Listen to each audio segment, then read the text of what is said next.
সকালে এক পশলা ঝুম বৃষ্টিতে ভিজেছে রাজধানী। সকালের এই বৃষ্টির প্রভাব সবচেয়ে বেশি পড়েছে নগর জীবনে। স্কুল কলেজের শিক্ষার্থী সহ কর্মজীবীদের পড়তে হয়েছে ভোগান্তিতে। রাজধানী বৃষ্টি ও আবহাওয়া পরিস্থিতির আরও খবর নিয়ে আমাদের সাথে যোগ দিচ্ছেন সহকর্মী শাহেদুজ্জামান সাকিব।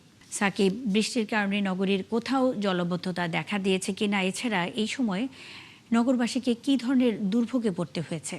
ভোরের আলো ফোটার আগ থেকেই কিন্তু রাজধানীতে ঝুম বৃষ্টি, যদিও সে বৃষ্টির মাত্রা এখন কিছুটা কম। তবে এই বৃষ্টির কারণে কিন্তু কর্মজীবী মানুষ কিছুটা ভোগান্তিতে পড়েছে।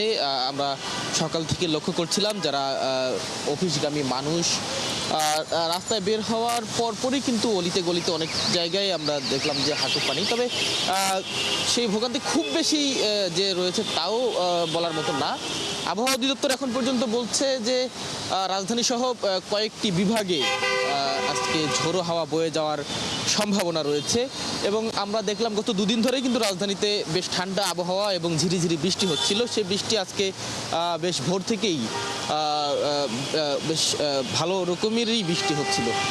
এই বৃষ্টি আরও কয়েকদিন থাকতে পারে বলে আবহাওয়া অধিদপ্তর জানিয়েছে। রাজধানী সহ সারা দেশে গত এক সপ্তাহ আমরা দেখলাম যে গরম ভ্যাপসা গরমে নগরবাসী অতিষ্ঠ ছিল। এরপরেই গত দুদিন ধরে এই আবহাওয়া ঠান্ডা আবহাওয়ার কারণে নগরবাসী কিছুটা স্বস্তিতে ফিরেছে। তবে সেই স্বস্তির সঙ্গে কিন্তু ভোগান্তিও যোগ হয়েছে, যেহেতু বৃষ্টির পরিমাণ ধীরে ধীরে বাড়ছে। এই বৃষ্টির কারণে অনেক জায়গায় জলাবদ্ধতার সৃষ্টি হচ্ছে, রাস্তায় যানজটের সৃষ্টি হচ্ছে। যেহেতু জলাবদ্ধতার কারণে রাস্তার গাড়িগুলোর গতি কমে যাচ্ছে।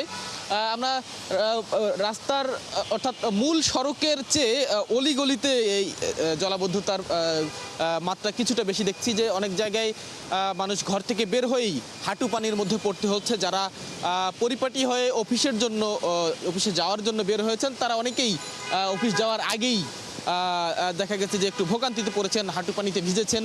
এরপরে ভিজে ভিজে অনেকে অফিসে গিয়ে পৌঁছেছেন। স্কুল কলেজ শিক্ষার্থীরাও কিন্তু সেই একই রকম ভোগান্তিতে পড়েছেন।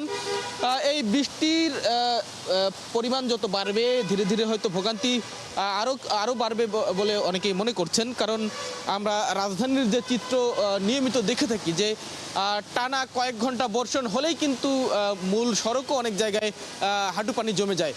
তা এখন পর্যন্ত সে পরিস্থিতি নেই। ধীরে ধীরে বৃষ্টি যদি চলতে থাকে তাহলে হয়তো বা শাহেদুজ্জামান সাকিব, অসংখ্য ধন্যবাদ। সঙ্গেই থাকবেন। সকাল থেকে ঝুম বৃষ্টি হচ্ছে রাজধানীতে, এই বিষয়ে খবরাখবর নিয়ে শাহেদুজ্জামান সাকিব যুক্ত ছিলেন।